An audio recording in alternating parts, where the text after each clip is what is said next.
Hello, everyone. It's good to have you with us. Welcome to another Life Stories Worldwide live broadcast where we share on social media stories from all around the world, going all over the world. Stories of all types of life, lives of joy, of happiness, but also lives of struggles and pain, challenges. These stories can be viewed over and over again on our YouTube channel. And we can be contacted through our website, lifestoriesworldwide.com. And on there, you'll find lots of resources, such as our free Bible app, which you can download from from App Store or Android. And also, you will find a Gideon Bible, which you can use for your own personal resources, personal studies. If you want to know more, you can phone us on our phone line, +44 794 355 0287. You want to know more information about what we're doing. Our life story today comes from Sheffield in the UK, where we have Phil Roberts waiting to share his story. And Phil's story, again, is a story of challenge, where he thought he had everything, but almost lost everything. And he's going to share his story. So again, I welcome all of you watching, especially people in Ukraine and those listening from Torch Trust. But now I'm going to hand over to Phil. It's a great pleasure to introduce Phil to share his story. Thank you, Phil. Hi, Alan. Pleasure to be here. Thank you so much for inviting me.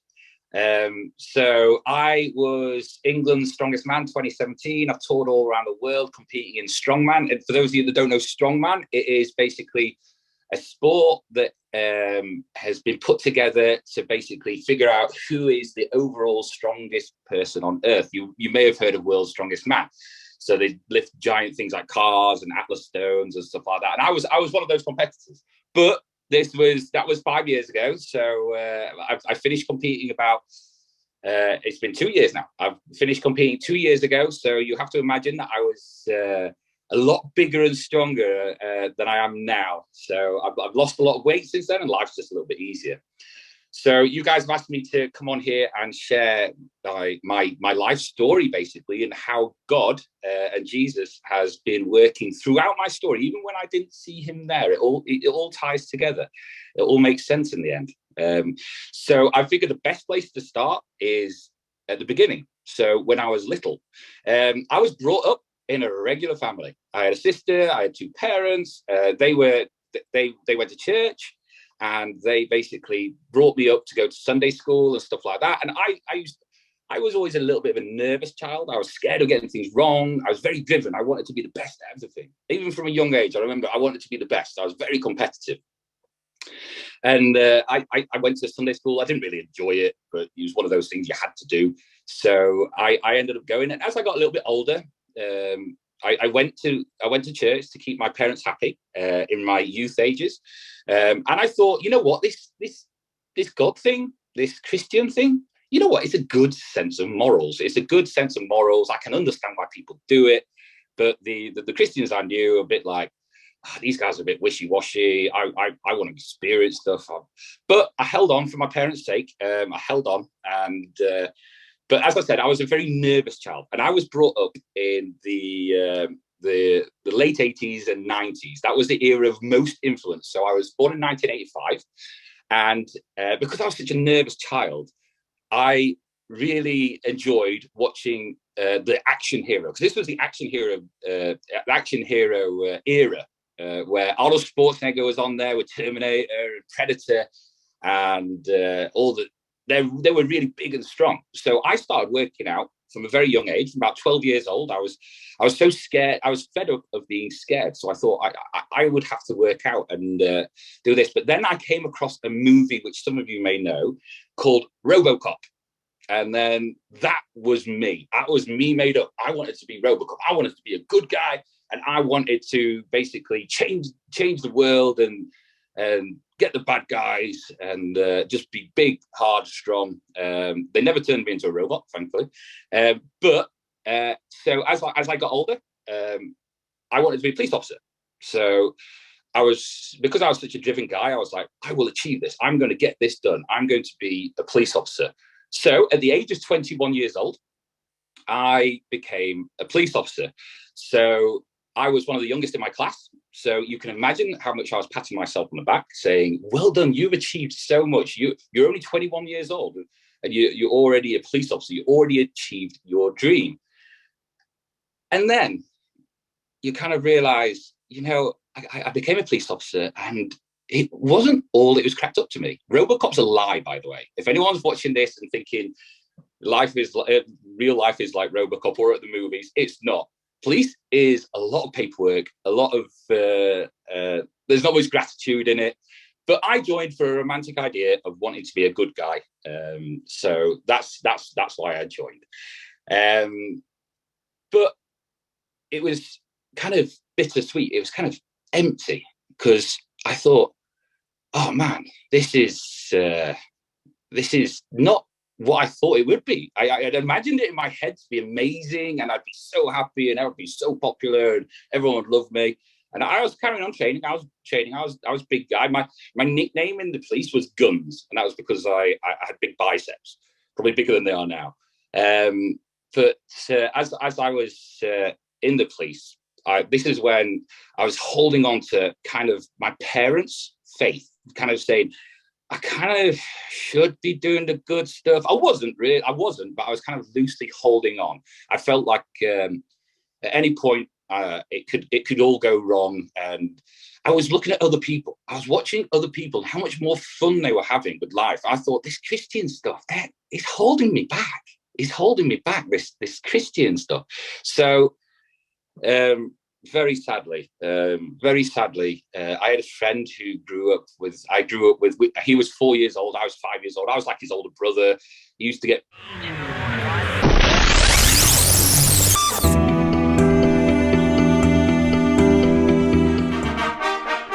He's coming. Jesus is coming. I can't wait to hear the trumpet call. He's coming. Jesus is coming. And when he comes, we'll crown him Lord of all. And when he comes, we'll crown him Lord of all. Picked on, and I'd go and rescue him and help him out. And I always looked out for him. But very sadly, and it still hurts me to this day, he decided at 22 years old, when I'd just been in, so I was 23, I'd been in the police for a couple of years, and he decided to kill himself. So that hit me hard. He was closer than a brother to me. And I felt like I'd failed him. I had guilt. I didn't know what to do. So any sort of thought of God in my life, I just said, nah, I'm done with that God stuff. I'm going to go and live life. I'm going to live life to the full, or what I thought was the full. So this started a journey of me doing my life myself and what I want to do. So what I'm about to say and all these things, there's nothing that I am proud of. Over the next, I think it was about 12 to 13 years, there was not much that I was proud of. But I say it with a smile now because it all makes sense as to why it has. My past all makes sense to me completely. And that is because it's been revealed by Jesus. But I'll get to the Jesus bit later. I'll get to, let me do me. So I was doing me. And so I then decided because people told you, also, as I was in the police, I got into a relationship and I got engaged. Again, it was because people said, this is what you want to do. This is what you should do. This will make you happy. So the police didn't succeed. So I ended up getting in this relationship. We bought a house in the suburb, which is a nice house. We got a dog, which was a bit annoying, but it was a dog. It was nice. It was nice to be greeted and stuff. But as my friend died, and this just didn't fulfill me. Living in a decent house with a missus that I didn't really want to be with her, and sadly that never worked out. So again, the job aspect I never got any sense of fulfillment from. So I thought I'd get it from doing the suburb living and the middle class living, shall we say. And that was just as empty. I was just, is this it? Is this life? I only get one shot at this, and this is all I'm living life for, because this is what other people tell you to do. So I sadly took a path of, after my friend, his name was Jason, killed himself. I took a path of, I'm going to just please me now, and I did. I went down the path of what I thought would just please me. I was sleeping around with lots of girls. I was very sad and angry. I was having affairs. Like I said, I'm not proud of this stuff. I know I'm forgiven, and I've asked forgiveness of my ex-fiance. But this is just how I was at that time. I had a hard heart. I was just like, this is how you get enjoyment. So I spent a lot of time partying, and just what the world would say is enjoying yourself. I was sleeping with lots of girls, and basically, because I was so sad and angry, I had to vent that sad and anger places. So I was known as the police officer that would go and get the really nasty bad guys. So the guys who would really put up a fight, they'd send me, because my nickname was Guns. So they'd send me. And at this point, again, because I was so unfulfilled by everything, even going and having sex and drinking, getting drunk and stuff, I was still unfulfilled. It's just like, this isn't ticking the box. There's still something missing. So I carried on looking. I carried on looking, and I went looking, and I started doing strongman whilst I was still in the police. So as I was in the police, I started competing at low level. So I competed at what is Rotherham's strongest novice. So this is a town next to Sheffield. Sheffield is about 500,000 people, for those of you that don't know, in the north of England, Yorkshire. And Rotherham is like a township next to it. So that's about 250,000 people, but it's classed as kind of a similar. Have you lost me? Yeah, still going. And basically, I came first in that first ever novice competition I did. I came first, and then obviously you can imagine my ego. My ego grew after that. It was, I say, well, you've really done. You've done well here. You've come into something. You've smashed it again. So I achieved again. I'd achieved my job. I'd achieved the suburb living, and I now achieved the first goal in strongman. So the strongman, you start off at novice, then you go to intermediate. So shortly after, I went into intermediate strongman. I smashed that as well. So I came first on that, which made me go into the opens category, which is guys that were on TV. I was competing against them in some of the competitions, and the competitions were they were a lot harder, a lot heavier, but I didn't do as well in those. But it was the fact of, right, I'm going to knuckle down and get this done. I'm going to get this done, and I will achieve in this. And you know what? I did. So I started to rise up the ranks. I started to compete against people who I saw on TV, and I was thinking, I can get these guys. I can get these guys. All the time. This was when I was in the police. But obviously, my actions in the police were starting to catch up on me. And I was called for a meeting with the chief inspector, which is, I was a regular police constable. And that is so 3 ranks ahead of me, and they kind of invited me in and said, right, PC Roberts, we need to speak to you about all these complaints you've got. And I said, well, I do a lot more than all the other guys on my shift. I went to a lot more jobs. I think I handed in twice as much work as the next best officer on my shift. So my sergeant always commended me with that. And because I was so much trying to drive, trying to find something, trying to do something. And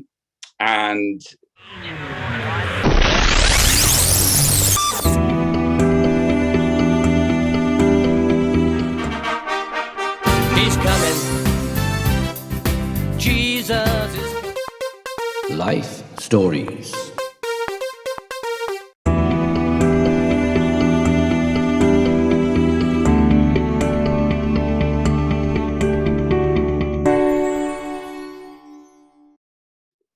When she turned around, this chief inspector, she turned around to me and she said, no, these aren't just normal complaints. You have the most complaints in all of South Yorkshire Police for violence. So that is a force of around 3,000 officers. And then at that point, you kind of go, where did it go wrong? Where did I join the police as a romantic idea to help people and protect the vulnerable and get the bad guys, to being one of the most violent police officers in all of South Yorkshire Police? And I have a little, if you imagine, so I'd like to ask you to imagine this. So imagine this in your head. You're going for you're on a motorboat. Okay, some of you are blessed to have a motorboat, but imagine you're just having a trip in a motorboat. It's a crystal clear day with beautiful scenery all around you. Okay, the lake, there's nothing else on the lake. It's completely clear. And you're cutting through that water. But then you look behind you and you see the waves and the wake that you create. And that was my life. I was going into this life. I had the chance to do, I had lots of chances to do all good and do well. But as you turn around, you see, I'm just leaving a trail of disaster behind me. So this is where I stepped into what I describe as depression. I had suicidal, I rehearsed suicide. I never went through it, obviously, because I'm still here. But I was at that point where I really, it wasn't just I didn't want to be alive. I thought the world would be better without me. So it was a very trying time. So I got put on medication for depression. I went to the doctors, and I ended up after that, shortly after, leaving the police. And I split up my fiance all at the same time because it all came crashing down. It all came crashing down on me all at the same time. So I effectively lost it all. But there was a glimmer of hope because I sold my house and I made enough money to be able to open my own gym. Because at this point, I was starting to get quite well known in the strongman world. And so I was going to a lot more competitions, still at the opens level. So the level below national and international level, but like teetering on the edge. So starting to get noticed and stuff. So I still had that focus going. And then I sold the house, I opened my own gym. And this is when, because I didn't have the restraints of being in the police, this is where nothing mattered. So I really let go here. So this is where my life really started to kind of spiral into disaster. So I just opened up. I was sleeping around with loads of different women. I was drinking, and this is where I started experimenting with drugs. I started taking cocaine, smoking cannabis, taking lots of steroids. And this is the sort of character I was, because I was a very boasty character. Everyone kind of said, you're kind of fun, life and soul and all that sort of stuff. And I used to boast. I used to say, I got class A, B and C drugs. But so that's what I did. Again, like I say, I just want to repeat myself. Anyone who's just tuned in, that I'm not proud of anything I'm talking about. I'm just telling you how it was, and I'm just being completely honest with who I was and what sort of person I was. But it was all, so I was searching. I was searching for those fulfillments, things to fulfill me. And it almost got, when something doesn't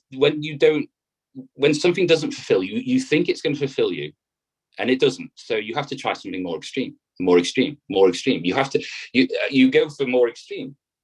And so I ended up running that gym and doing the competitions, and somehow through the drug taking, I managed to actually achieve, I became England's strongest man in 2017, because I thought this is the only place I'm going to be happy, because it was a ladder. You could see how it was a ladder that I was going to climb up. And I thought, if I get to the top of this ladder, I'm going to be happy. And I got to England's strongest man. So, and as you can imagine, there wasn't massive fulfillment. So I thought, right, we'll have to go more extreme. So this is when I started to get my strongman career really started to take off. I competed all around the world. I got invited to Abu Dhabi, Finland, loads of different places. I've competed in Romania, Serbia, Greece, where I ripped my bicep off. So I've got a nice little scar there. I ripped my pec off as well. And I was, in world size, this guy was excitable. He was a party guy. He was fun to be around. Women were interested in me. And to the world size, I had it all. I had it all. Why wasn't I happy? I still wasn't happy. So I was still searching. And obviously, everything just started to get more and more extreme. I even got a sponsorship. So I was a fully professional athlete. So I had loads of money coming in because I ended up opening a security firm as well. So I had a security firm, I had a gym, I had a sponsorship. So I ended up living in a penthouse apartment, which is the apartment that's at the top of the block of apartments, and it was over 2 floors. I used to have a 12-foot Christmas tree, sorry, a 10-foot Christmas tree. So because I could fit it in, I had a pool table. I had 4 different balconies, one of which I had a sauna on. I had a couple of jacuzzis on. So I was, and I remember a friend of mine, he was a friend at the time. When I moved into that apartment, he said to me, "You've made it. You've made it." And that kind of still rings to me today, because at that time, it was all very exciting. And I said, yeah, I've made it. But then you sit back and you go, well, why am I still searching? If I've made it, why am I still searching for something? But anyway, so I ended up carrying on competing, getting well known, been on TV about 20 times, competed against some of the greats like Eddie Hall. He beat me, obviously, because he was better than me. I competed alongside Tom Stoltman. We were at a very similar level at one point in 2018. He's coming. Jesus is coming. I can't wait to hear the trumpet call. He's coming. Jesus is coming. And when he comes, we'll cry.